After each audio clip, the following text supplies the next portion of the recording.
어느 정도 완치에 가깝게 갔다라고 저희가 생각을 하고 있고요. 내 딸인지를 알면서도 내 동생이라고 얘기할 때가 있거든요. 부끄럽다고 절대로 감추고 나도 감추고 환자도 감추고 그러는 게 가장 어리석은 일인 것 같습니다. 알츠하이머형 치매 같은 경우에는 20년 정도 안에는 저희가 정복이 가능할 것 같고요. 치매는 조기 개입, 그 다음에 조기 예방, 그 다음에 조기 치료를 하면 아예 결과가 완전히 다릅니다.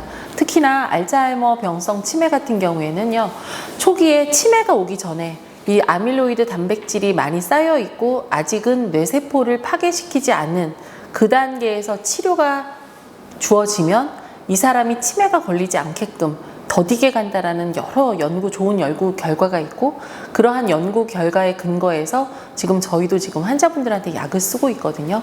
그래서 가장 중요한 것은 조기 발견입니다. 네. 치매는 사실은 그러니까 80여 가지 질환에 의해서 생기는 하나의 증후군입니다. 그래서 종류에 따라 좀 다른데요. 예를 들어서 가장 많은 치매를 차지하는 알츠하이머 병성 치매 같은 경우에는 이 아밀로이드라는 단백질이 쌓이면서 우리가 이 뇌세포를 파괴시키는 게 알츠하이머 병성 치매거든요. 그런 경우에는 아밀로이드 단백질을 씻어내는 그러한 약도 개발이 돼서 지금 사용 중에 있습니다. 그런 경우에 어느 정도 완치에 가깝게 갔다라고 저희가 생각을 하고 있고요. 그 외에 또 치료가 가능한 치매가 있는데, 예를 들어서 갑상선 기능 저하증, 그 다음에 간이나 콩팥 기능 저하, 그 다음에 고혈당, 저혈당, 이런 것도 1차적인 이러한 내과적 합병증을 우리가 개선시키면 치매가 다시 정상으로 돌아올 수 있습니다. 그리고 뭐 뇌수두증이라든지 수술로 하면 우리가 치매를 낫게 하는 치매도 있거든요.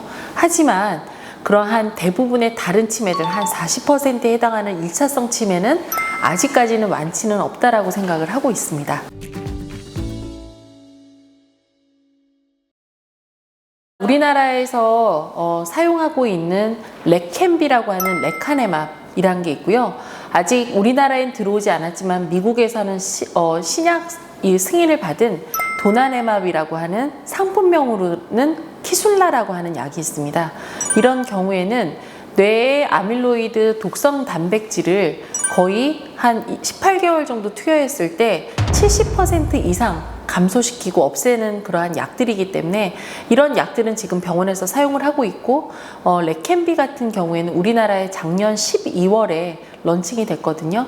지금 사용한 지 이제 한 6개월 정도 지났는데 한국 내에서 1,100명 정도의 환자분들이 지금 이 약을 투여받고 있는 상황입니다.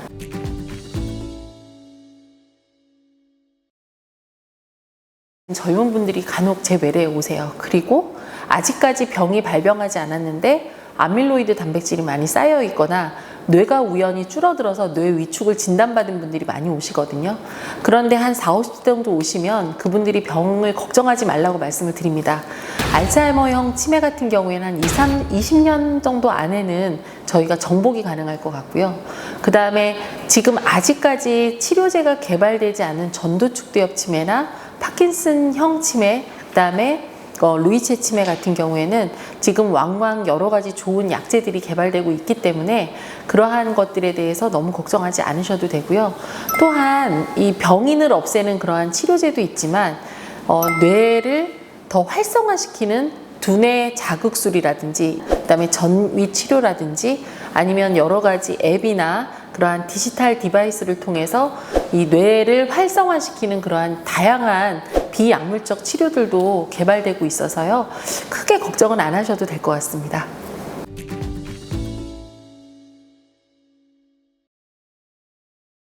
가장 먼저 해야 될 일은 환자한테 의학적인 도움을 반드시 받으셔야 됩니다. 예를 들어서 제 외래에서도 어저께 어떠한 기치료라든지 아니면 검증되지 않은 치료를 찾아서 가시는 분들이 계시는데, 그렇지 않고 가장 검증된 방법은 전문의 선생님에게 있으니까 반드시 그렇게 의학적 치료가 첫 번째고요. 두 번째로는 혼자서 감당하지 말라고 말씀드리고 싶어요. 우리 주변에 이렇게 이 사회 시스템이 굉장히 잘 돼 있기 때문에 치매가 있을 때 치매 가족들을 위해서 우리가 도울 수 있고, 그다음에 치매 환자를 도울 수 있는 여러 가지 이런 시스템이 저희는 잘 갖춰져 있어서, 여러분들이 혹시 치매 진단을 받게 되면 보건소라든지 아니면 보험관리공단의 장기요양 서비스라는 게 있습니다. 거기에 연락을 하셔서 혹시 어떤 도움을 받을 수 있는지를 꼭 한번 그 문을 두드려 보셔서 혼자서 고립되지 않기를 꼭 그렇게 말씀드리겠습니다.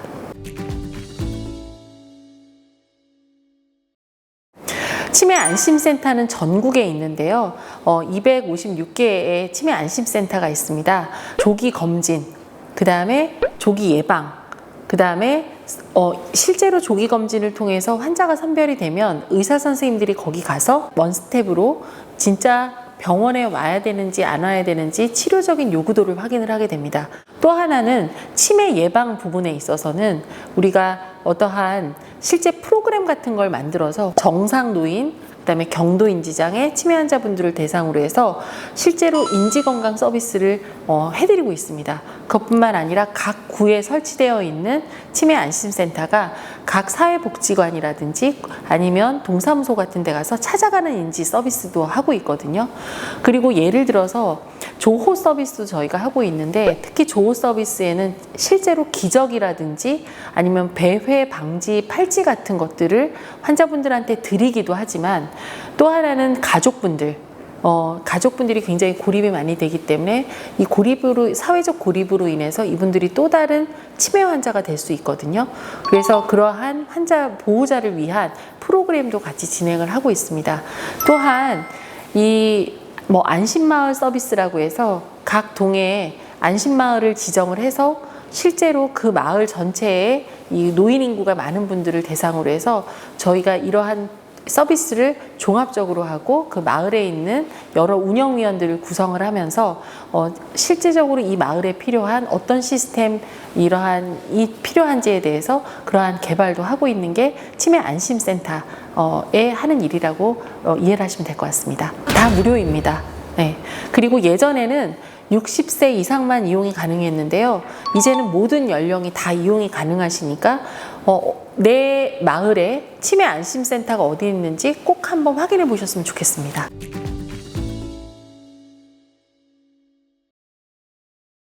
우리 치료의 가장 최종 목표는 시설로 가지 않고 내 집에서 사망까지 맞이하게 되는 게 저희의 치료 목표입니다. 어쩔 수 없을 때는 우리가 시설을 고려할 수가 있는데요.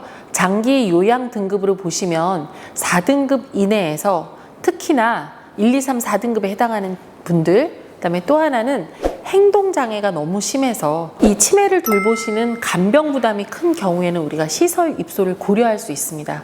하지만 이 시설 입소라는 것은 안 그래도 익숙하지 않는 장소에 낯선 곳에 이 환자 대상자분을 그냥 두게 되는 어떠한 요양의 의미이기 때문에 반드시 정말 심각하게 고려를 하셔야 되고요. 그 시설 요양원 더 전등급에 갈 수 있는 게 뭐냐면 주간보호센터입니다. 주간보호센터는 노인학교처럼 아침 9시에 가셔서 5시 또는 8시 이렇게 돌아오는 게 굉장히 다양한데요. 그러한 시설을 정말 적극적으로 이용을 하시고, 더 경증이라면 치매 안심센터의 기억키움학교라는 게 있거든요. 그걸 통해서 환자분들한테 루틴을 심어주시는 게 제일 좋을 것 같습니다. 그리고 잠은 익숙한 내 집에서 잘 수 있는 이러한 시스템을 이용하시면 굉장히 환자분과 보호자분께 굉장히 많은 도움이 되실 걸로 생각을 합니다. 그래서 가장 좋은 시설은요, 대기가 긴 시설이 가장 좋은 시설이라고 생각을 하시면 되고, 보통은 가장 대기가 긴 곳에 먼저 대기를 해 놓으시고, 그다음에 빨리 갈 수 있는 곳으로 먼저 세팅을 해 놓은 다음에 그 대기가 길었던 곳에 자리가 나시면 옮겨서 이어서 교육받으시거나 관리받으시면 될 것 같습니다.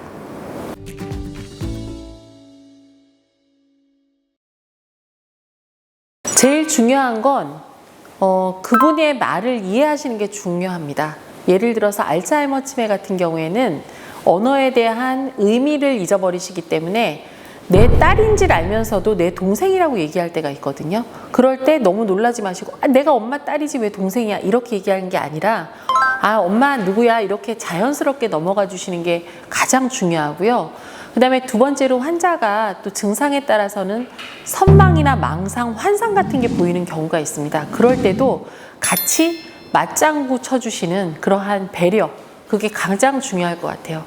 이러한 배려와 그 다음에 같은 공감 자체가 환자분의 증상을 확실하게 좋게 만드는 그런 하나의 팁이 될 수 있으니까 그거 절대 잊지 마시고 같이 맞장구 쳐준다. 그게 제1법칙이라고 다시 한번 강조드리겠습니다.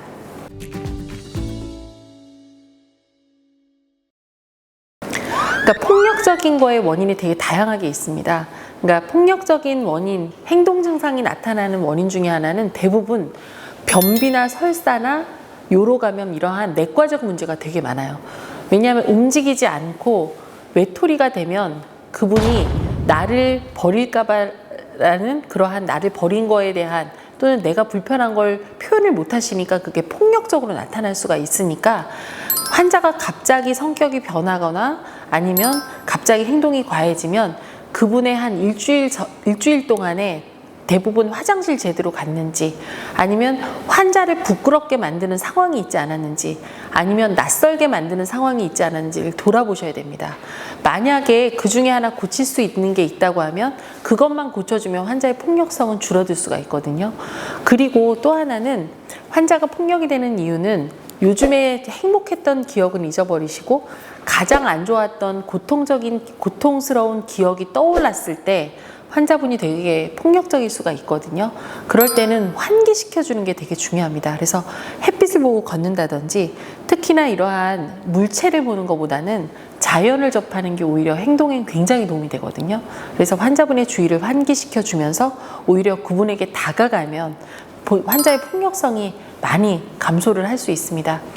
약물 치료도 중요한 도움이 될 수도 있지만 사실은 약물 치료는 가장 마지막에 저희가 선택해야 되는 그러한 솔루션이라고 다시 한번 말씀드리겠습니다. 치매 정보 365, 그 다음에 복지로, 그 다음에 우리 전화번호로 치매 원스톱 서비스가 있습니다. 1899-9988에 가시면 여러분들이 원스톱으로 환자분들에 대한 다양한 서비스, 연계에 대한 그러한 안내를 받으실 수 있으니까 적극적으로 활용해 보시면 좋을 것 같습니다. 치매는 사실은 우리 가족만 겪는 일은 아닙니다. 우리가 사람이 살면서 살고 살아가고 죽는 게 사람의 일생인데요. 치매도 역시 그 과정 중에 하나라는 걸 꼭 기억하셨으면 좋겠습니다. 그래서 나한테만 벌어진 일이 아니라 다른 사람한테도 벌어질 일이고 내가 겪는 일이다라고 생각을 하시면 될 것 같고요. 적극적으로 주변에 여러 도움에 대해서 꼭 손을 내밀길 꼭 말씀드리고 싶습니다. 왜냐하면 부끄럽다고 절대로 감추고 나도 감추고 환자도 감추고 그러는 게 가장 어리석은 일인 것 같습니다. 그래서 적극적으로 주변에 있는 여러 시스템 활용하시면서 고립되지 않는 그러한 행복한 간병이 되셨으면 좋겠습니다.